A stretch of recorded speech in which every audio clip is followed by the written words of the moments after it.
24 ఎన్నికల్లో కడప జిల్లాలో టీడీపీ జెండా పాతేమో రెపరెపలాడింది. 29 ఎన్నికల్లో పులివెందులు కూడా మాదే అని చెప్తారు. నిజంగా ఆ పరిస్థితి ఉంటుందంటారా?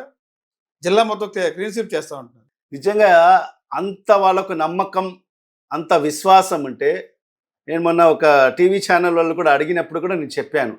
ఇదే మహానాడు వేదికపై నుంచి దీన్ని రెఫరెండంగా తీసుకుంటాం. ఈరోజు ఈ ఉమ్మడి కడప జిల్లాలో 10 స్థానాలకు గాను 7 స్థానాలు వాడు మొన్న 2024లో గెలవడం జరిగింది.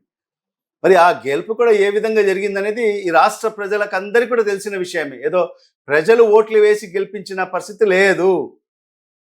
కేవలం ఈవీఎం మిషన్లు ట్యాంపరింగ్ చేసి గెలిచిన పరిస్థితే మనందరికీ కూడా తెలిసిన విషయం. మరి ఈరోజు వాళ్ళకు అంత ఈ జిల్లా వాసులపైన నమ్మకం, విశ్వాసం ఉంటే ఆ 7గురిని రిజైన్ చేయించి ఎన్నికలకు వెళ్ళమనండి, రెఫరెండంగా తీసుకుంటాం.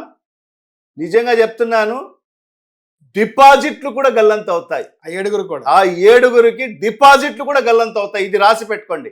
7గురికి డిపాజిట్లు కూడా గల్లంత అవుతాయి. మరి ఆ ప్రకటన చేయమనండి మహానాడులో. చేయలేడు. ఊరికే ఏదో మాట్లాడుకోవడం తప్ప మరి వాళ్ళు ఈ జిల్లాకు చేసింది ఏమీ లేదు.